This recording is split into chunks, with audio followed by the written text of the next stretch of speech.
What do black women owe the community? Here's the last piece. What are black women willing to do to save the black community? What are you willing to do to save the black community? Ladies, anything? What are you willing to do to save the community? Anything? Or is it just anything? Anything at all? What? We're gonna start out light, but it's about to get real dark. I'm asking you, black women, tonight. What are black women willing to do to save the black community? Because the only people who can talk about community are people who are interdependent. So you cannot sit around talking about black community and be standalone black women any longer. When Ice Cube went around talking about the contract with Black America and women kept trying to make a carve out, no more.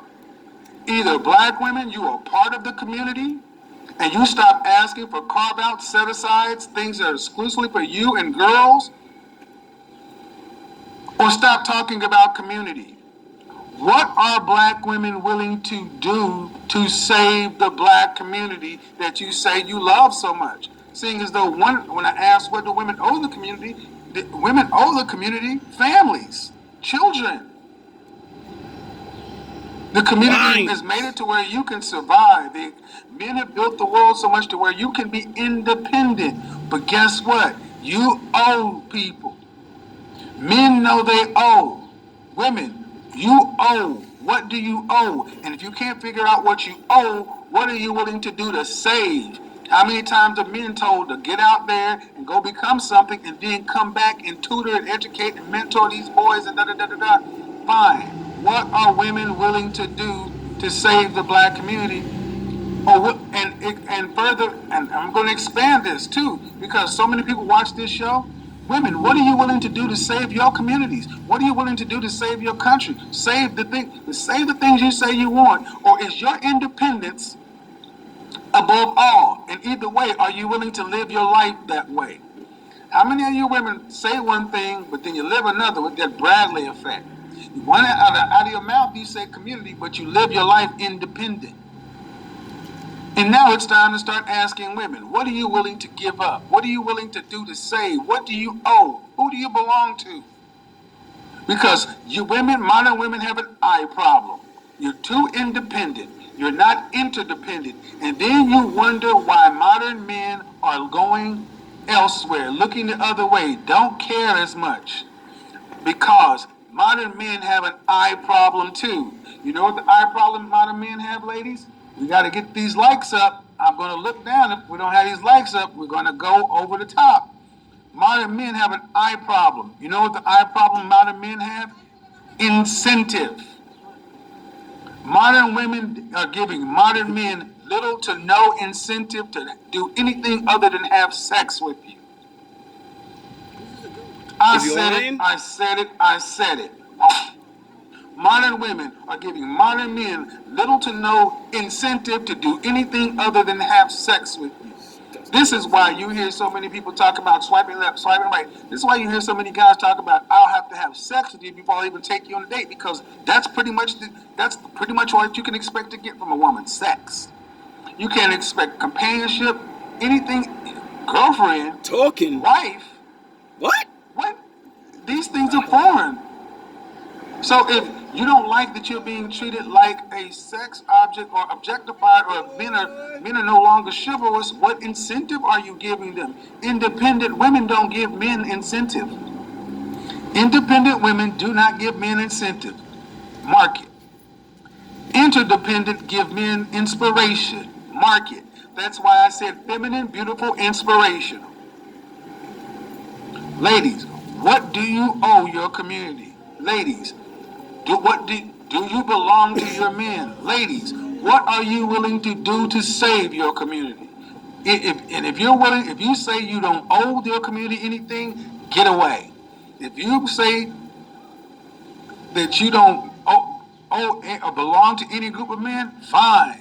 And if you're not willing to do anything to save your community, get out of the way. Stop asking for things. Stop talking about things. Stop being a part of the conversation, and let the people who are willing to actually try to work together in good.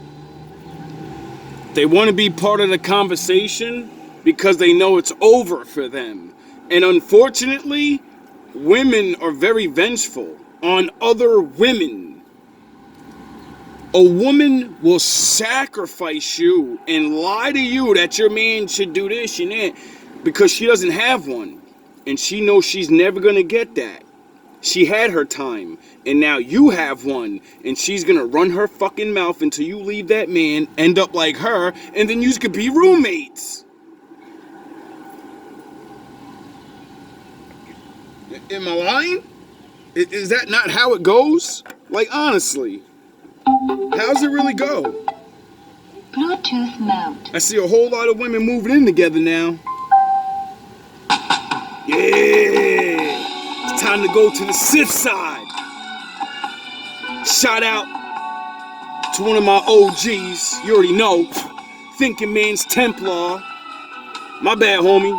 I've been wanting to use your shit for a long time, bro. You one of the dudes like Kev that put dudes on game that we already knew. We just didn't want to go into them shadows and say, damn, my girl did that to me. That's why she was doing that. I didn't even notice it, but now I can see. 90s, when they were dating their drug dealer boyfriends or going out of town on some coke money or something like that. This was... Alright, what we gonna break down now is there's a new thing in the black community called passport boys, passport bros. Black good men are tired of chasing yous, and we know there's other women on the other side of the world that don't live like Americans. They live like the old ways, so we're gonna go get them, if we can. Or we're gonna get robbed and cheated on, and the same thing we get here. Except those women over there, they're gonna treat you good Bluetooth and mode. steal your money. At least I got treated good, right? All my 80s babies know a lot of women dated the guys with the money, and they would literally send their girls on these trips. 80s babies, Not yeah. We here The now. possibilities were because We running shit now. We the leaders. women have these secret groups and these secret chats and these secret online forums where they're divulging the places to go. They have literally sex resorts in Jamaica. Adult sex resorts. How many of you fucking men even knew that? Or is this the first time you heard that? Now, where do most women go? Cancun? Jamaica? You think they're going down there to chill?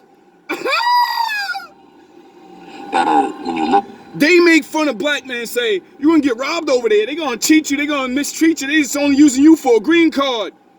Y'all been passport hoes since I was a little kid. comments or the reviews, it's all women had a great time there. Wink, wink. The You result think is we not don't even know? plush. It's not even a great place to stay per se, but it's because of what goes on there. Because there are men available at these places for these women that wait at bars and by the pool. Mr. Long Dong. They're there to service them. This goes on in the Caribbean and Africa. Women from the European countries are going to these places and doing the same thing. And then they come back home to you and expect you to take them in Wife her up. arms, as most men do anyway. Especially when they're not actualized. Now, the truth of this is very Disturbing. unsettling, because a lot of us as men can think back in our minds and think of all of these trips all of these women were going to, and why they were so pressed to only go to these certain places. As you know, most women from the States, especially women ABWs, they don't go outside of the Caribbean mostly. They stay right in that little pocket. They don't go to Brazil. They don't go to these certain places where the mentality is more masculine. It's more of a patriarchy. They don't delve into those places. They don't go there. They'll go to them places for a vacation, but when they go to other places where they still have these opportunities, they frequent them. You don't never hear women going to countries in Europe too crazy, only when they're trying to do their mixing thing, their swirling. You got men from the other side who attest to how easy it is to access this woman when they're on vacation. A lot of us as men have been on trips or been in your city, and especially when I lived in LA. I got to move to 4 different states. You don't think it was very easy for me to literally be the new guy? See, I know what it's like. You're the new guy. Everybody's gonna want to fuck with you just to see. If you're a woman, every man's going to definitely, they're not gonna just talk to you to see. They're coming at you full force. And women know this. It would be women from other states visiting LA at a bar. You say, hey, where you from? Oh, I'm from Nebraska or Florida. I'm from Texas, and I'm just here for the week. And immediately what goes off in your mind is like, oh, she's only here for a weekend. Let's hang out. And usually, it's pretty much, if she's into you in any type fashion, it's pretty much a green light. Whether these women have boyfriends or husbands at home, it's not even a consequence. So we know that this thing is going on. Some of us have been on the receiving end of this action. From men that live in the Miami areas, the Floridas, the LAs, real frequent places in the States where people go to travel, maybe even New York. They go there for a little staycation. And they go to the bars and they go out to drink and they try to meet people. Now I understand in the world of this digital age that meeting someone in a different state can still be functional in some ways, right? You can still video chat, you can still talk.